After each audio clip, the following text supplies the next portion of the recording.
Thank you for joining today. Very excited about this one. It's been a hot topic. Here's my Hello. guest. Can you hear me okay? I I have these can headphones in, indeed. so I hope you can. Oh, how Great are to have you? you. Good, Yeah, thank thank you. you. Um, Thank you so much. Yeah, it's been a long day, but it's good. I bet. Well, thank you for taking the time. Oh, it's So my before pleasure. before we kick off, I'll do a quick Mhm. introduction. My name's Wiz. I'm the co-founder of Valerie. If we haven't met before. And I'm super excited to be hosting this series of Instagram Lives around the Peri Paradox campaign, which is all about the different symptoms that you can get around the perimenopause. So tonight's topic is why do 1 minute you feel sexy as fuck and then the other minute you feel like you're bloating up like a balloon. So I'm super excited to talk to Dee Dee today. She is got such a wealth of experience Oh, thanks. across across a lot of female health. She's a functional medicine practitioner, she's an osteopath and an all round wellness warrior. So yeah, Dee Dee, please introduce yourself and let me know more about what you do and your passions. Yeah, sure. Thank you so much for your introduction. My name is Dee Dee, as was said. And yes, I trained formally as an osteopath. I'm also a functional medicine practitioner. And oh, my eye. Um, I also have a keen interest in women's health because I also have, from my own personal experience, suffered from a condition called adenomyosis. And it took me on well, this is a little caveat, but this is why having discussions like this is so important for us and why we should share things more often, because actually it was a dear friend, Shona, who's the one who diagnosed my condition. So I wouldn't have known that I had that if I hadn't spoken to her. So I think that, everyone's, for perimenopause, everyone's symptoms are different, but it's really nice to have these conversations so we can draw some dots and really help women navigate as holistically as possible and have more solutions to some of these symptoms that can be really debilitating for people. I think that overall, when you hear the words about perimenopause, we tend to be very negative about it. But actually, if you can find the conversations and look for solutions, then you don't have to worry so much. And it doesn't have to be a negative thing. It doesn't have to be all doom and gloom. So yeah, that's my passion. So I hope to educate more on not just this topic, but other topics as well. Yeah, absolutely. And yeah, that's what we've been saying a lot at Valerie is your perimenopause is the least interesting thing about you. So yeah, Yeah. let's try and break down some barriers and work out how Yeah. we can all live a better life and hopefully it Yeah. won't work through those symptoms that Mm, seem to be slapping us in the face sometimes. Um, absolutely. yeah. So our first Insta Live, we learnt a lot about the symptoms. We had Bex, our perimenopause expert, Hmm. on hand, which is amazing. And one of the big things that keeps coming up from the women we're talking to, from experts, is finding their weight gain really disheartening, Hmm. painful, and quite frankly, out of control, and not really understanding the fluctuations. Can you elaborate on why weight gain happens at this time of life? Yeah, so there's a few reasons. I mean, first of all, we know that perimenopause is distinguished from other previous life cycle because of a drop in estrogen and progesterone. Now, some people may have more of a significant drop, but progesterone and estrogen help regulate our blood sugar.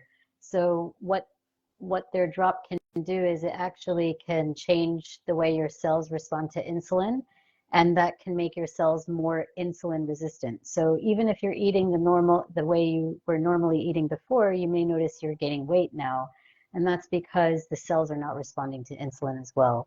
Other things like your naturally, I mean, your gallbladder and liver function drop as you get older. So you're more likely to be um, with liver and gallbladder function, you're more likely to have sludgier bile, and bile is something that helps you break down fat.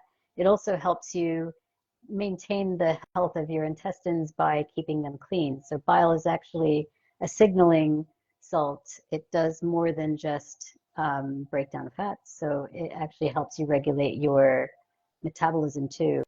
And we naturally lose lean muscle mass as we get older. So from basically really from 35 is when all of these declines happen. And the other thing is that you generally will also have an increase in cortisol, so stress hormones. So there's a kind of a loss of this tight balance that's normally there in our pre-perimenopause stage. And so yeah, it's really the blood sugar issues and the insulin resistance that can cause the weight gain, mixed with the changes in cortisol, as well as the gallbladder and liver function, and then the loss of lean muscle mass, and also the decreasing loss in bone mass. So all of these things can also independently be inflammatory. So when you have more inflammation, you will trigger more cortisol release, and then that's like a vicious cycle on its own, because when you have more cortisol, you are more prone to having more belly fat, because that's just the natural thing. The body will go into the brain will go into protective mode of protecting your vital organs. So if you have more inflammation, more cortisol, you will have more belly fat, just to protect the organs so they don't break down the tissue to use what's needed, which is glucose. Gosh, very complex, isn't it? Yeah, it's not that easy. It's not like, Yeah, oh, I just have a drop in estrogen. It's actually more yeah, complex, and that's why yeah.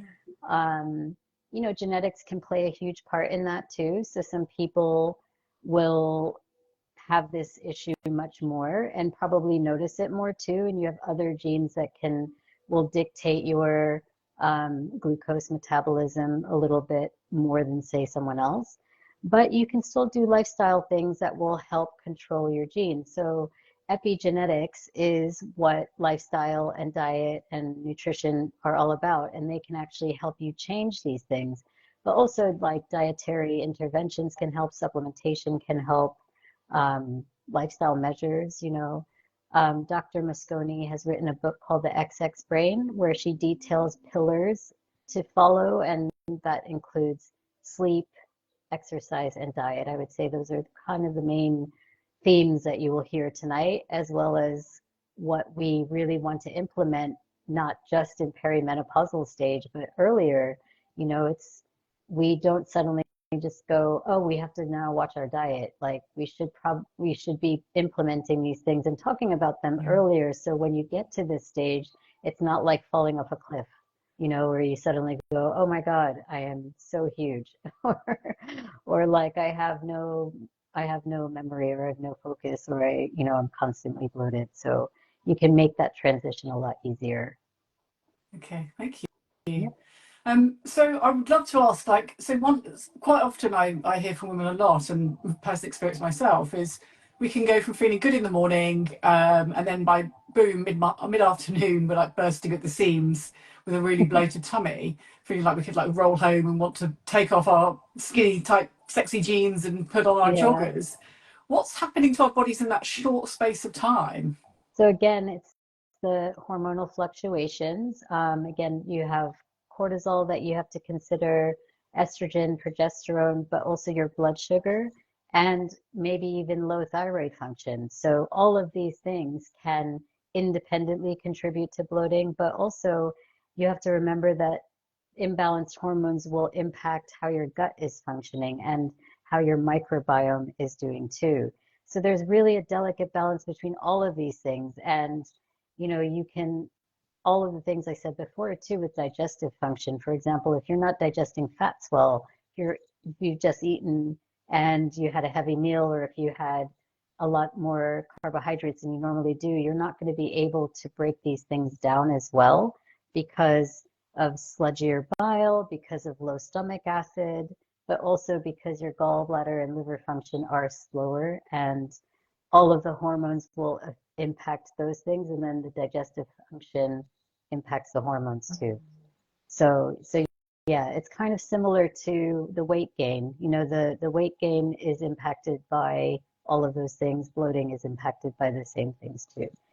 And then independently, you can have an increase in bacterial growth or yeast overgrowth, which can further give you something called SIBO, which is one of the main reasons why bloating does occur. It also impacts your, you know, I always say this to people because like we think of things very isolated, but with functional medicine and with osteopathy, we connect everything. So your gut microbiome strongly influences other microbiomes, but specifically for women, we have to consider what microbiomes are, you know, above and below that could be in fact impacting our hormones and our pelvic health, which is directly related to our bowel and bladder health and function too. So, you know, there's a lot of research to show that if you have infections in your mouth or your teeth, like periodontitis, gingivitis, these bacteria can travel to the vaginal canal and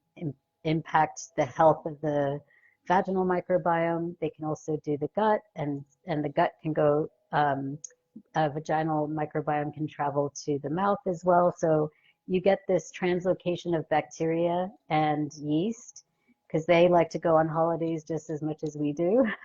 So you can have bloating for many different reasons, but I just, you know, you can't really pinpoint exactly why, but these are all the things that could be possibilities of why you would have that happen so quickly. I see. And any, I suppose, any tips for if that is happening to you in the day quite often, that extreme. I think things that popping into my mind is, I suppose, keeping a food diary or something, or working out Yeah, what creates that ballooning effect. yeah. So again, with changes in hormones, you're going to have a change in your gut lining integrity. So you're more prone to something called leaky gut, which may make you more prone to having food sensitivities to things that you were probably normally eating, which also can contribute to bloating too. So, I mean, the first thing would be to think about what you're eating in the day and make a you know, note those things.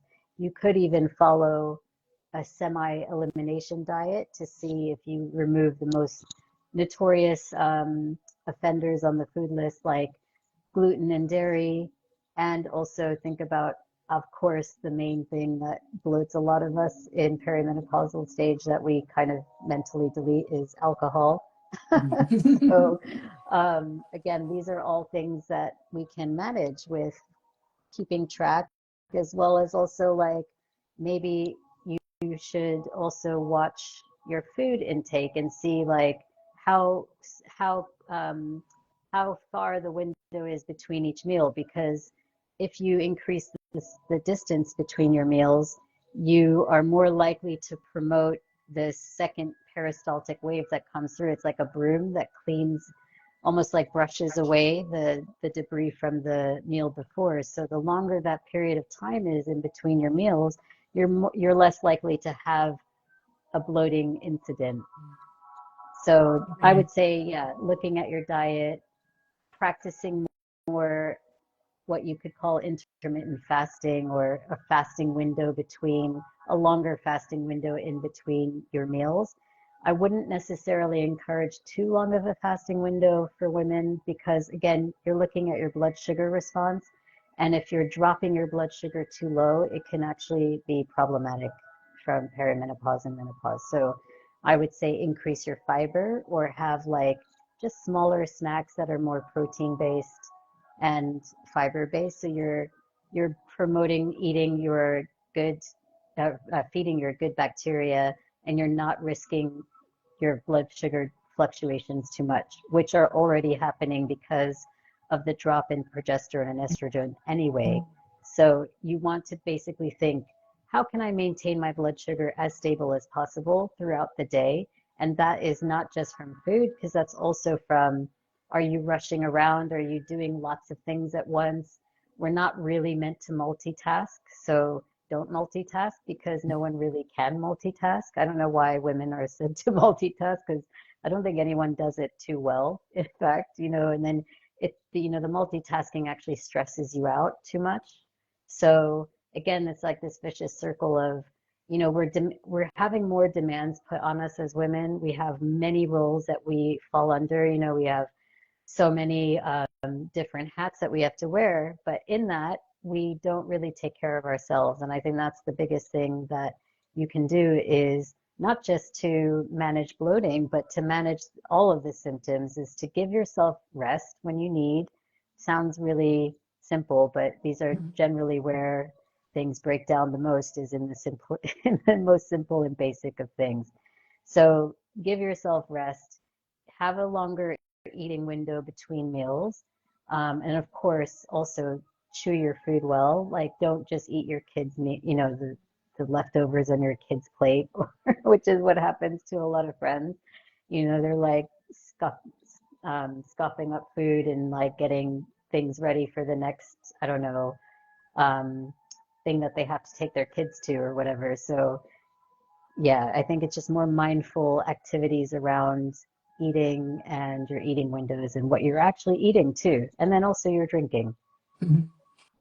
Brilliant. We've just got a quick question that's come in actually. So Yeah. yeah, Vanessa has said, is there any benefit to eating a larger breakfast and smaller meals throughout the day or later during the day?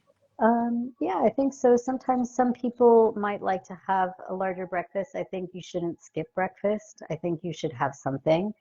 Um, Quite often as we get older, some women don't have appetite in the morning, and that's actually a sign that your signaling is not working well.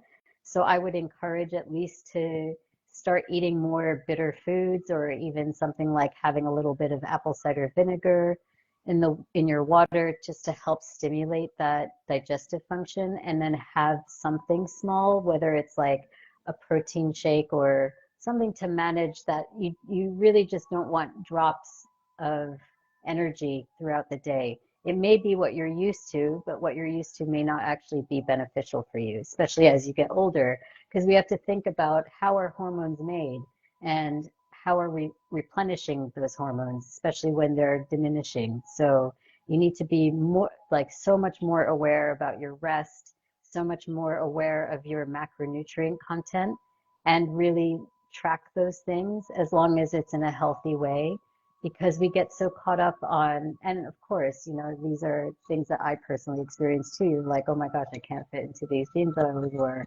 Oh well. But and some days it's basically you're almost like you've got 1 week where you feel normal because it's not around your cycle, and you feel like, oh, my body looks somewhat what it used to look like in my 20s and 30s. But I think, we have to just learn where we can make the biggest bang for the buck, and that is to really be vigilant about eating well, and making sure you're taking space when you need to, and time. Yeah. Back to basics, really, isn't it? Yeah, It's, this crazy busy world, it's hard to find the time, I but it's know, so especially in important to. London, because you have to consider, like, even just commuting to work, that's like an exercise in itself. It's like so much stress. You're running around, the tube station is so packed, and we tend to be doing it all at the same time. So you have to give yourself these moments where you really conserve your energy and not deplete it. And yeah, I'd say that that might go into another segue of how to manage something else. So I'll stop Okay. there. Thank you. I mean, so many women complain of fatigue during perimenopause, of like Mm, even sometimes just getting off the couch, and they've got often feel these ideas of, great, I'm going to world domination 1 minute, and then again exhaustion the next, and how am I actually going to do that? Again, those paradoxes that just feel so familiar. yeah. What are there any kind of typical foods or techniques or exercises that you recommend that can help people to get their mojo back a bit? Yeah. So probably all of those things. So I would say food wise, I think the biggest place where I see nutritional deficiencies is protein. Mm. So, we need to our cells need protein to turn over, and we need protein amino acids to basically fuel our skin, hair, nails, hormones, everything. So if you can make sure you're prioritizing protein on a very basic level, that is one. And then minerals too. We tend to, because of stress, we deplete minerals like potassium, zinc, magnesium. Zinc is really essential for so many aspects of our digestive function, but it is also really, really important for brain health, and it's really important for hormones. So specifically in menopause, so we need adequate amounts of zinc, we need adequate amounts of magnesium, and both those things are actually needed for brain health as well, so, and immune health. So again, if we're looking at fatigue from a brain-based perspective, if you have infections or your immune system is low or you're fighting lots of little fires all the time because you're constantly unwell, this is where you can make a big difference in your energy levels. You know, make sure your immune system is strong, vitamin D, get your sunlight, make sure you're setting. I mean, we don't really have that much sunlight in this country, so there are alternate ways to get that, but make sure you're prioritizing at least exposing your face to some level of daylight, because that immediately changes your energy levels. So getting out and trying to do it in a rhythm. So before the sun really gets to its peak, at least in the early morning hours, and then again before the sun sets. So you're setting your circadian rhythm that way. And you're also getting your brain to, you know, everything works on rhythms and in hormones, as well as with our sleep and as well as our energy. So if you kind of try to stick to that window of time where your productivity is best by enhancing it with these practices, then you can really offset your fatigue.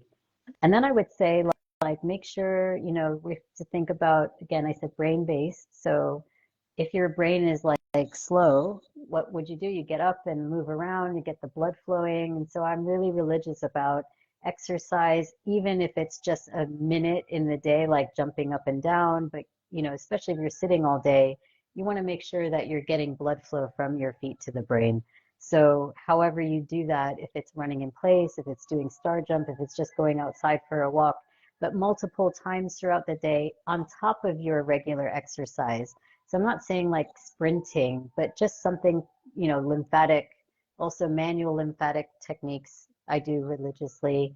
What was the third one? Techniques and foods, Yeah, any kind of, yeah, exercises. foods, exercises, techniques. So, So yeah. and breathing and meditation, all of these things are really important to, again, help you manage your cortisol peaks and troughs, as well as make sure you're giving yourself that rest in the day that you need to kind of refocus, reset your brain, take the screen off or like turn it off, you know, cover your eyes, get like complete sensory deprivation for that time to help, because also your eyes have a lymphatic system too, so you can like help encourage your eyes to stop straining your brain, and that's one way of fatigue. So I mean, we fatigue a lot through our eyes. We actually don't realize that. So the screen time is huge. And then I would also say, like, make sure you are turning off electrics where you can, because EMF exposure is also fatiguing for the brain too. So, you know, put your phone on airplane mode and just get outside and get into nature, because that is not EMF. So doing these practices are really important. They make such a difference too. Amazing. Thank you. Gosh, I could talk to you for ages. There's just so much knowledge that you have around this. Oh, Um, someone just asked, what is EMF? Electromagnetic frequency. So that's from your any kind of electric device, laptop, phone, electrics at home. I would say even turn your electrics off in your bedroom so you're not getting any kind of Wi-Fi, especially, you know, turn off your Wi-Fi at home, because that's still sending a signal.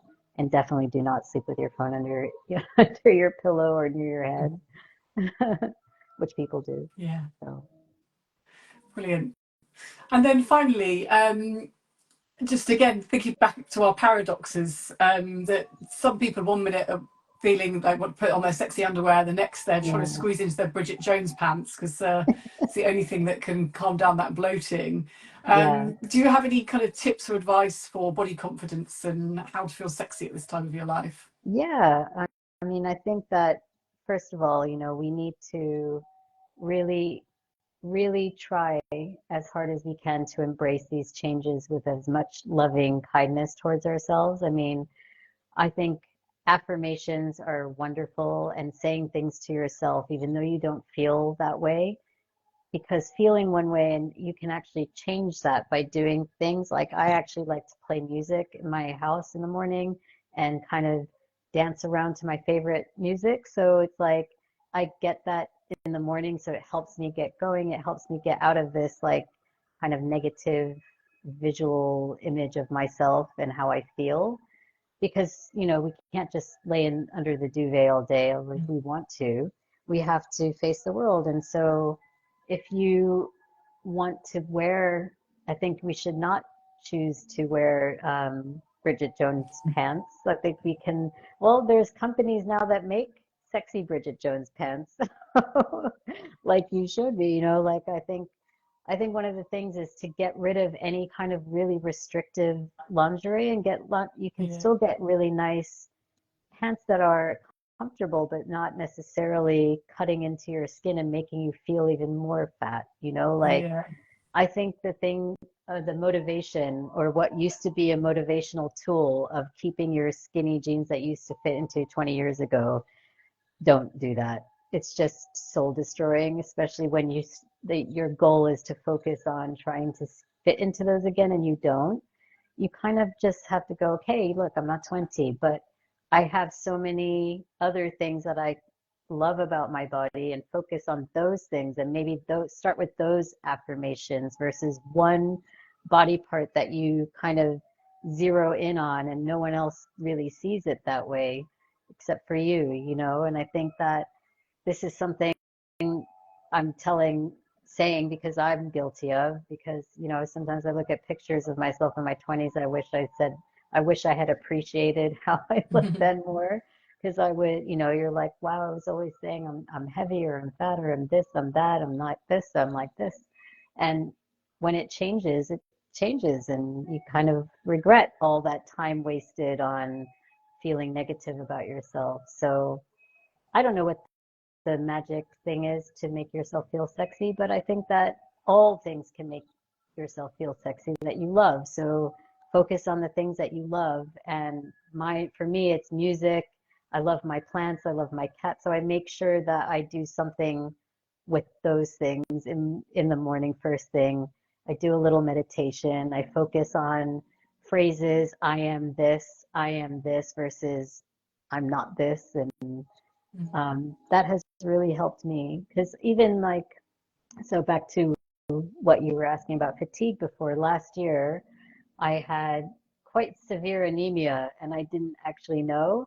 And again, so I would say like this is kind of something that you should really pay attention to, because again, anemia is one of the biggest problems for fatigue because it's obviously brain based. But I thought I was really healthy and I was really um, taking care of myself, but I wasn't watching some basic things like my bloods, and I finally did them, and I had such low iron levels. So I just changed things around. I really made sure that I was keeping track of that, but I lost my motivation to do basic stuff. And one of the things that I really love doing is exercising, like lifting heavy weights, and I couldn't even do that. I couldn't even lift the weight to put it on the bar. So walking up the stairs was challenging. So that was like a big slap in the face to be really more conscious of that. Oh, um, oh, thank you. Oh, thank you so much, Georgie. It's really cute.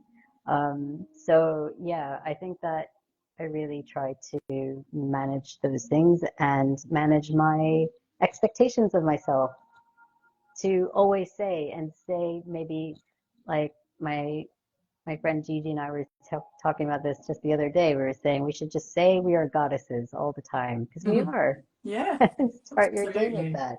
we tend to start with such negative stuff, and we believe that more than we believe the other thing. I don't know why. It's just nature, I Yeah, we guess. would never But say that to somebody we love, so why do we say it to ourselves? no, no, exactly. So, we're goddesses, Yeah, and you write it down and say it out loud, say it to the mirror, dance around in yeah, your not restrictive pants. definitely. So before we wrap up, just got one more question here from Claire. She says Mhm. she's developed a histamine intolerance. Brackets, I've given up wine. Could this Hmm. intolerance also be hormone related? Yes, so there's actually a relationship with histamine and estrogen. So in perimenopause, you tend to have dropping levels of estrogen, but you can also have fluctuating levels of estrogen, which will also trigger histamine release. It can also be, potentially from histamine is a neurotransmitter that's released when you have injury. So it's also released when you have food allergies or you have any kind of allergies. So there may be some issue with bacterial overgrowth as well that could be triggered from food, or it could be triggered from just the perimenopausal stage in general. So yeah, that's what Brilliant. I would say it is related to hormones. So Thank you. Oh, and another one just come in, Vanessa. You mentioned memory loss earlier. What causes that, and what steps can women take to sharpen, preserve it? We've actually got a blog good on question. this. Yeah, Yes. Dee Dee's written a blog on this on the website, so we haven't got much time left. Uh, But well, yeah, I'll quickly you can say quickly again, give us an overview, and then we can share the yes. blog as well. So your estrogen is something that really is neuroprotective, and it helps you with your synaptic connections, so forming new connections and building the strength of your neurons. Testosterone is also something that makes you mentally acute. So as we get into perimenopause and menopause, we have lowering levels of estrogen as well as testosterone. So this is where strength training is really important, because it helps you build your testosterone naturally, but also increasing omega-3 fats, specifically DHA and choline. Choline is something that depletes in perimenopause and menopause because your estrogen levels drop, and that's where the brain fog comes from.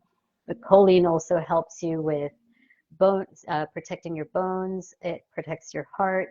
It actually also protects from against weight gain too. So you can increase your choline sources, which are traditionally found in eggs and beef and chicken, but you can also get it in kiwi fruit Amazing. for the vegans. Thank you. Well, thank you for joining us today. My Super insightful. And pleasure. we've actually got a Q&A session for our Wild Woman community after this. So yeah, Yay. the daily essential users, we've got a special WhatsApp community group. So we'll be jumping on there on our Zoom link. So I know some of you from the Wild Woman community are here. So very excited to go and do a deeper dive with Dee Dee. And thank you very much for joining us. We have got a couple of blogs on the website, which we'll also share on stories after this, which are from Dee Dee. So one about those 6 pillars of how to approach the perimenopause to help you thrive through Mhm, it, and also another one on brain fog as well. So mhm. they're super insightful. There's a lot of information to take in on here. So sometimes some people find it easier to read them as well. And we'll be saving this video down so you can rewatch it as well if you missed us at the beginning.